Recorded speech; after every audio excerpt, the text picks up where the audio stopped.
Learn the most empowering hiring techniques. Land the most desirable talent.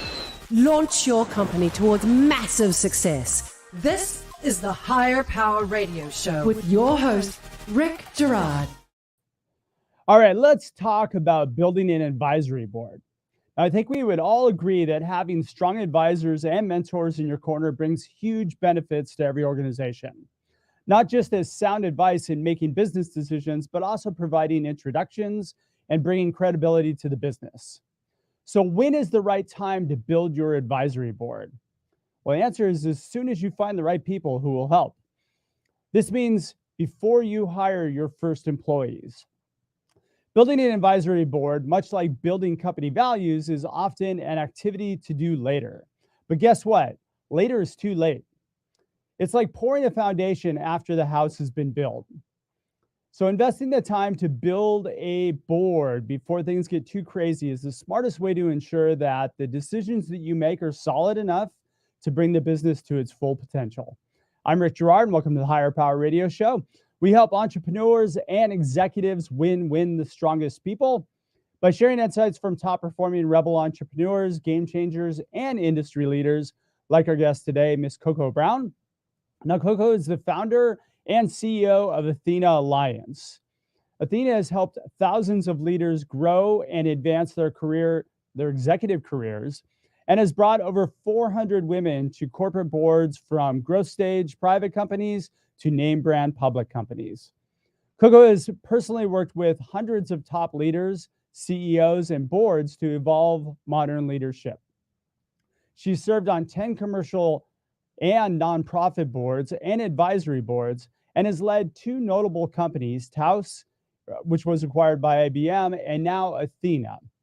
She is part of NASDAQ's Governance Insights Council and is often called on to share guidance to the evolving focus and breadth of responsibility within modern boardroom, which is what makes Coco the perfect expert for today's topic. Coco, welcome to the Higher Power Radio Show today. Thank you. It's nice to be here. It's a pleasure to have you. So this is like really good timing for me because it's something I've been doing. So I'm kind of picking your brain here because I've been building out my advisory board in my company, InterTrue, that we're building out. So it's this is really timely. So thank you for being on the show. So we're going to talk a little bit about when to build your board of advisors. And then we're going to talk about how to leverage your advisors through your investment cycles and how to actually create the most momentum for you as a business. Sound like a plan? Yep. Perfect. All right. So let's talk a little bit about the challenge. I find that, as I mentioned in the opening, that, this is one of those things like building your board of advisors. So, well, I'll get to that when I get to it, kind of like building your core values. But I would probably venture to guess that you think that's a bad idea. Yeah, I mean, it sort of comes from an amalgam of different experiences I've had over all of the years, both in helping companies build boards or build advisory boards, but also in talking to CEOs who are looking back and wishing that they had done something sooner because they're feeling a little bit more hamstrung than they'd like to be, or they're feeling like they didn't make as much of a competitive advantage. They didn't take that competitive advantage and build it up around themselves early enough. Anything from, wow, and now I have to build my formal fiduciary board and I don't have a broad set of people that I trust that I can pull from for nominations for that independent role, to, gosh, I never even thought about how vital an advisory community, even if you don't call it a board, but an advisory community could be to opening doors and helping shape my product and helping me hire the right people, et cetera. Yeah. And I would imagine that, well, at least for me, I mean, a lot of the bad decisions that have been made prior to that point probably could have been avoided by just having somebody in your corner who's providing that, that ear. Yeah, absolutely. And most people, I think most people are willing to help you, but I think sometimes we think that we can't ask for much of their time, or we sort of use up the narrow bit of contacts that we have, and we don't explore bigger sets of contacts that could be even more valuable and provide more perspective.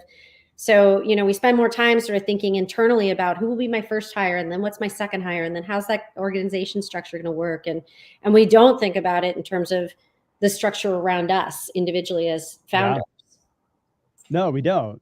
And actually, that goes into core values of the company as well, too, which is something that I'm a big proponent of. Is that, and it doesn't take that much time to sit down and kind of do the work to figure out like who your dream advisors would be and reach out to them. And what's interesting is that if you don't ask, you're never going to get a yes. Yeah. But you'd be amazed on how many people are open to helping out. Yeah. I got some. A lot of that has to do with also just thinking through what help you need. Like if you articulate it, you write it down, and God, I'd really love to talk to somebody who looks like this, then you can go find them. But if you never do that, you're not going to find them. Yeah. And it's not that difficult to hop on LinkedIn and find people. No. Right. Or work through your network of people that and find out who they know and get names and introductions. I mean, I think it's so critical, even when you're hiring too. We get into reactive mode, like, oh crap, we've got money, now we need to hire people, as opposed to, all right, let's start planning this out and having conversations with people before we need to hire them, so that when we need to hire them, pull the trigger, we've got them on board. Exactly. And also in today's economic climate, particularly with tech companies or tech entrepreneurs, they suddenly have gone from their funders telling them, here's a bunch of money, go hire, right, to wait a minute, dial back and make sure you have 24 to 36 months of runway, which can feel like whiplash, particularly to younger entrepreneurs who've never been through this before. And then, so really having a good set of advisors around you is it's a very economical way of kind of attacking some of the things that you need to keep moving forward for, even if you can't hire right now. Yeah, I totally agree. So why is having a strong board important to a company? Yeah. Well, I think about it in sort of an evolutionary sense. And, first of all, if you never go for outside funding, if you're always self-funded, then the board is going to consist of, you and whoever else you founded the company with and hold 100% of the shares with, right? That's going to be the board. But eventually, if you do take outside funding, you're most likely going to end up with an expanded fiduciary board that it consists of some of those funders as well as you. So then there's this more formalized structure that happens to you if you haven't thought about it in advance. Yeah. So that's kind of that's sort of hold those two truths. You may or may not go for funding, and it may change what I'm saying. But regardless, if you're a young meaning new, right? You're newly founding a company, and you are a company of one or two. You've got a product, you've got a thesis, you've got a sense of where your market is, what their problem set is. You have a wish list of your first, pilot customers. You have these things that are really well served if you can tap into the market at or above your level to get great guidance. People, at first you start with people who are just going to tell you flat out how it is because they know you and they care about you. And so they'll tell you the truth. That's a dumb idea. That product will never work over here. That, those kinds of things. And that sort of loose affiliation, at a certain point, I challenge you to stop just thinking about them as your friends or the people introduce you to, and start thinking of them really strategically. Like, okay, I have this little ecosystem over here of the best talent I can find around my problem set and the product that I'm trying to solve, or the science or the technology or whatever. And then over here, and sort of where I think my vertical is, the market I'm going after, the segment of the market, et cetera. And over here, maybe some of the challenges that I perceive from sort of like what's already been done before and how do we do it different, but different kind of segments. You start looking for people beyond your network and really trying to expand out beyond your network so that you have a great ecosystem to pull from. Because coming back to the, why do I need this? What's the benefit? It ultimately it gets you in a position, as we were saying earlier, of having a pool of talent to choose from when you're choosing an independent director, or you're choosing your chief operating officer or your chief technology officer, or these really critical roles. That is so very true. And I feel like too, when you have good advisors that you built around you, you're putting yourself also in a position where those people could potentially transfer into the business, or exactly like they can help you to drive data-driven decisions, as opposed to, just going with your gut and making those mistakes that ultimately you're going to make, but you don't need to make. Yeah. Another thing actually that is interesting, I was talking to a CEO not long ago, and he was saying, I really want to bring diversity onto my board. And now he's in this place, he's post series A, series B, something like that. And he's got, a couple board members that are from the top VCs that have funded him, and a couple from him and his founder. And he has a pool of people he wants to potentially bring in on his board, but he's saying, look, I also want diversity, however you look at that statement. Yeah. But he has nobody to draw from. And the biggest issue he had on diversity wasn't around like, I don't want a woman on my board, or I don't, was around trust. I already trust these other people. I already know these other people really well. So I really want to bring them on my board. So a part of that too is like developing an ecosystem of trust beyond just the core network that's comfortable. The more you think about that ecosystem around you, the more you build diversity into your candidate pool, whether it's for, top roles or for board members. That's such a great point. Are you listening to the Higher Power Radio Show? I'm your host, Rick Girard, and for our podcast listeners, we're going to take a quick educational moment from our sponsors. Hey, check out stridesearch.com. There you'll find additional content and resources, and your link to finding your copy of Healing Career Wounds.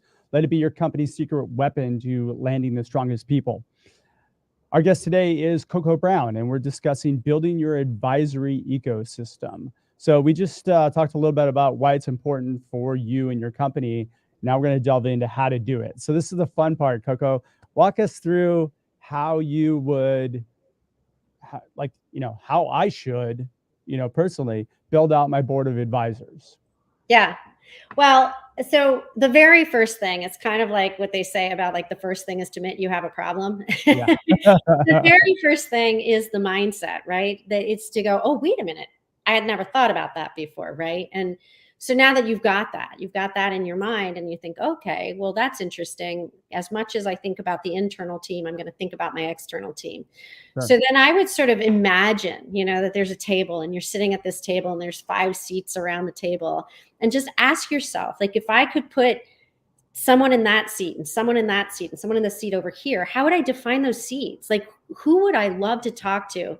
And some of those are going to be like, oh, I just, every once in a while, I want to be able to call that person, versus here's a conversation I'd like to be able to have, once a quarter or every other month, or at least for this year while I'm trying to solve this part of my business problem.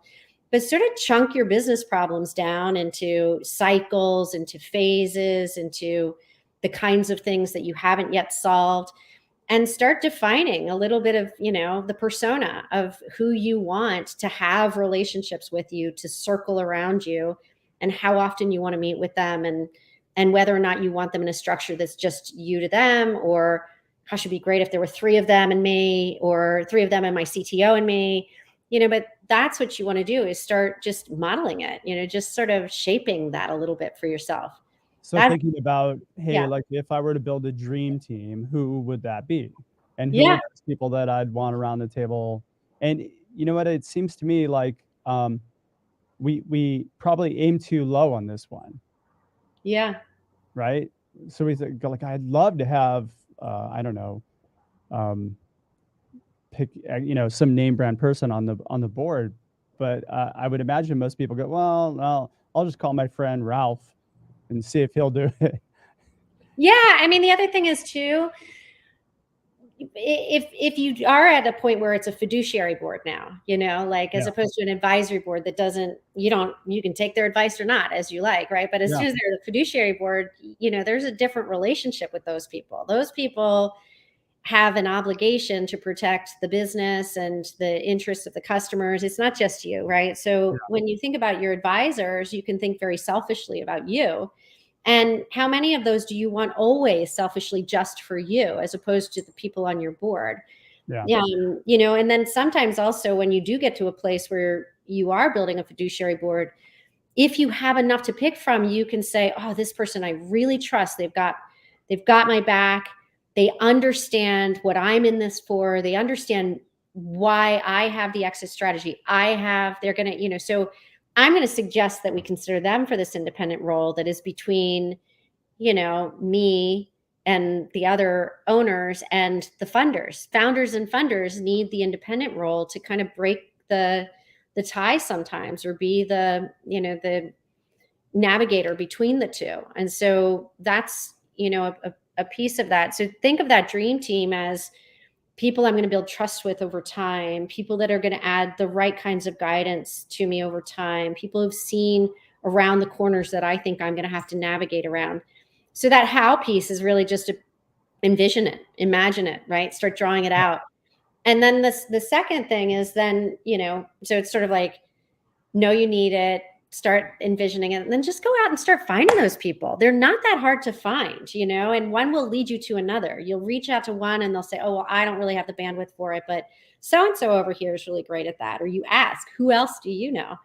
And Well, you let can, me back up a little bit. So you've recognized, okay, hi, I'm Rick. I'm an entrepreneur. I have a problem. I don't have a board of advisors, right? First step. But it seems to me like you need to have some sort of structure or framework that Mhm. can help me engage a person, so they don't just think I'm some sort of yutz calling them up going, hey, I'm selling a widget, I've got my shit together, so to speak, and like I'd like to talk to you about helping out. Like, so what would be that, I don't know, that structure, that framework, or like what would be that piece that Yeah. that I need to put in place? I think the early days, you literally sneak up on people. And I mean that. I'll give you an example. God, you're it. When I first started Athena, I approached a woman who I knew, well, but not super well. And I was still trying to get to know her, but she was at the time the CIO of New Relic, and she was on a couple of boards. And I said, gosh, every time I talk to you, like I'm taking out my notebook. Those people, like every time you talk to them, you're like, I'm taking notes, and just, can I talk to you periodically, like about these kinds of things, right? And then over time, that becomes something that they're more invested in, because so much of their thought has gone into it. They're invested in your success, right? And they're Yeah. like, and then you say, well, could I formalize this a little bit? Could you become a formal advisor for me? And then it's just like, I want to put you on decks and put you on my website. It's that simple. All right. And then, but we're still doing the same thing we're doing right now. And then you start accumulating those, and you've Yeah. got 5 of them. And then at some point you might step back and you might say, you know what? I'd love to get them together with me. And so then it's like, I'm bringing my advisors together as an advisory board, and we're going to meet once a quarter, and I'm going to give us different things we're going to tackle, So like for my advisory board, I just spent we actually are getting together once a month at Athena, and I spent 2 months, I just kicked it off. I spent 2 months getting them really socialized to what it is Athena is supposed to be. Here's what it's all about. Here's what I'm selling. Here's how I want it to feel. This next month, they have homework assignment. Go check out everything you see out there, which is largely the website, right? Are we what I say we are? And then we're going to come back and we're going to talk as a group about what they see. Yeah. Is it what I'm saying, or do I need to do some things differently? Which is great, because they're on the outside. They're not living in the trees day to day. They can see the forest, right? Got it. So that's where you don't like immediately say, hey, I want to start a formal. Sometimes you do, but you're much bigger usually by that point. But if you're smaller, then you sneak up on them. You just build those and then you create the formal. But you should be thinking about that structure along the way. Like, it's going to be 1-to-1, then it's going to be, one-to-one but many, and then I'm going to bring them together, and then now I have my pool that I can potentially draw from for some more. Maybe these sets of advisors become like a bigger set of advisors, or a more serious set of advisors, and they get some stock, and then maybe they get a stipend, and then maybe they become board member feeders, right? Got it. But that's the structural thought. So what I'm pulling from you is that it is a process, right? And so you want to take your time with it. You want to identify those people, reach out to them, start developing the relationship, and kind of create like a nurture campaign where you're like bringing them in slowly into the process. Once they get emotionally invested, that's when you hit them with, hey, let's formalize this. Yeah, you can even, I've done things like, I do, and I've also seen this in other people as well. Like, excuse me, you might send out a quarterly, personal Rick Gerard newsletter, just to my core group of people who have helped me along the way and care deeply about what I'm building here. I just want to give you an update. Here's our successes and our wins, and our next challenges. So you're building more and more of a connection to you and to what you're building. And a lot of times that's all they need. They need to know that what they're giving you in their time and their advice has a beneficial impact, Yeah, that they can also then leverage to bask in the glow of, right? definitely. Now, at what point do you say, okay, look at, let's formalize this, and then here's kind of like our founder, like our advisor equity package. Like those are things you can pull off of like Y Combinator, wherever you get them, right? But at what point do you need to feel comfortable with somebody, or does somebody need to feel comfortable with you for you to ask them to formalize the relationship? Well, so I think there's sort of two things. One is, if it's an individual person and you're going to count on their leverage, you're going to count on their social, or political collateral, right? You're going to count on them. For example, you are putting them in the decks, and you might actually call on them to be a part of the roadshow in some way, or validation or whatever.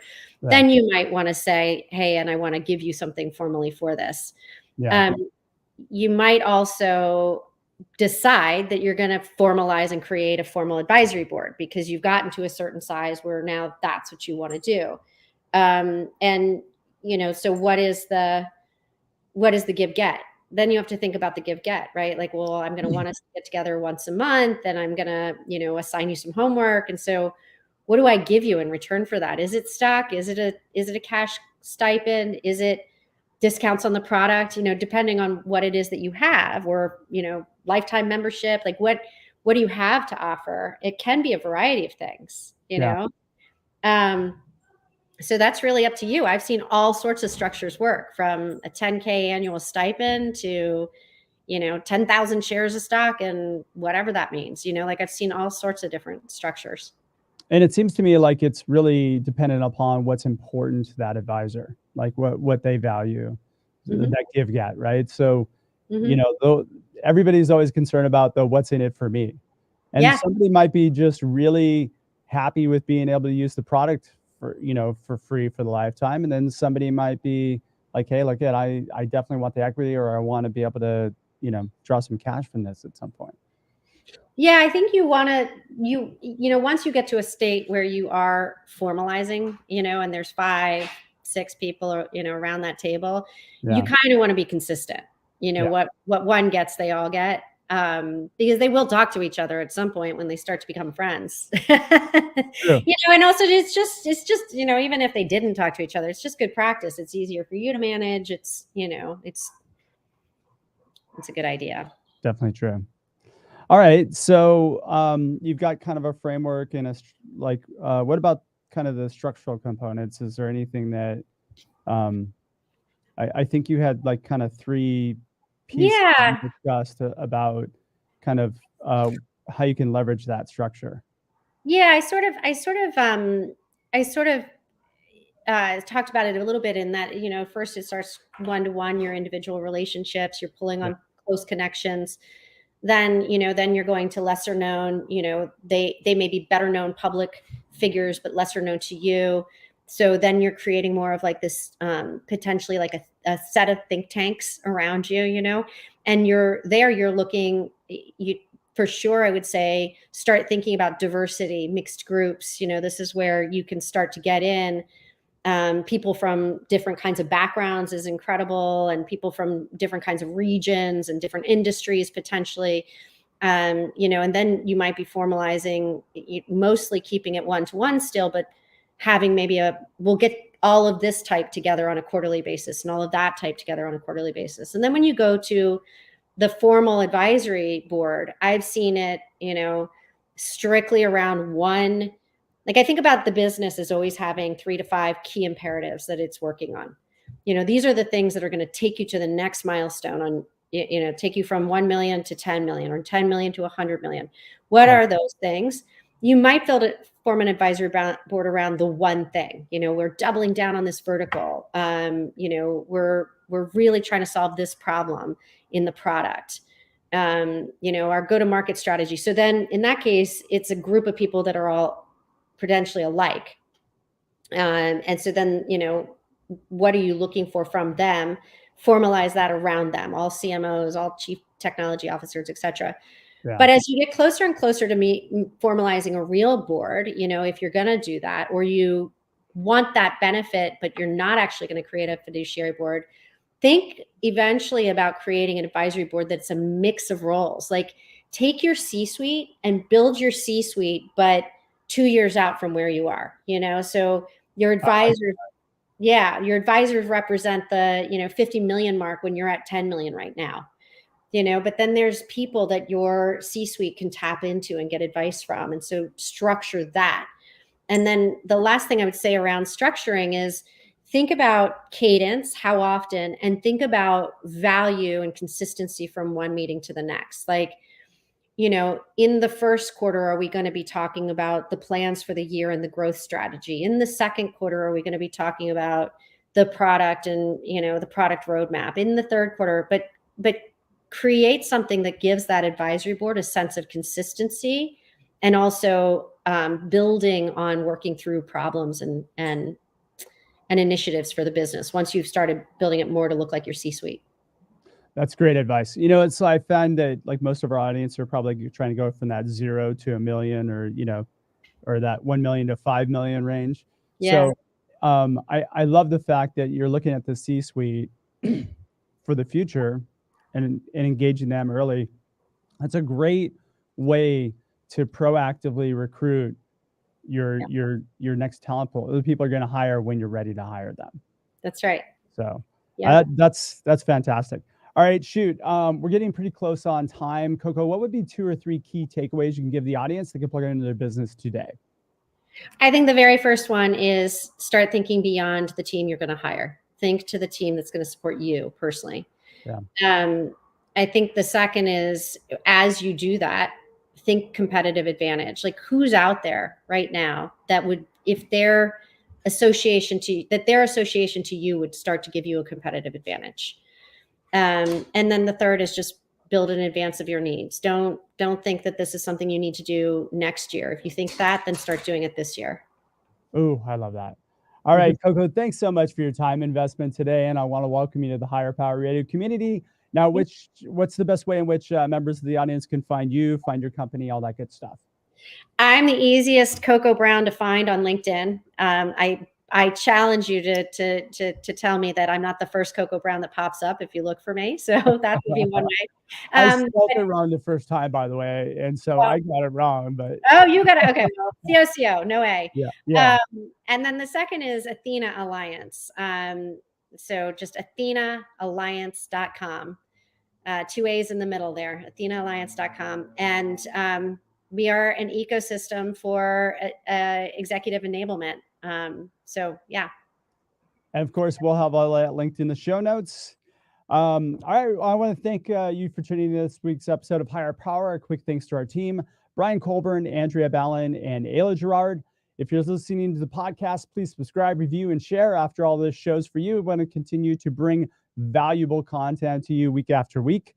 You can join the Higher Power Radio community at Higher, H-I-R-E, Power, P-O-W-E-R, radio, R-A-D-I-O.com, or you can drop me an email at rickatstridesearch.com. Tune in next Tuesday. Our guest is going to be Payman Tay. He is the founder and president of Visme.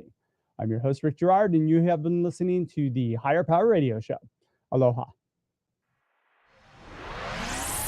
Thank you for listening to Higher Power Radio. Catch our LinkedIn Live show every Tuesday at noon, or download the podcast on iHeartRadio, iTunes, YouTube, or your favorite podcast platform. We appreciate you joining us on Higher Power Radio with your guide to hiring success, Rick Girard.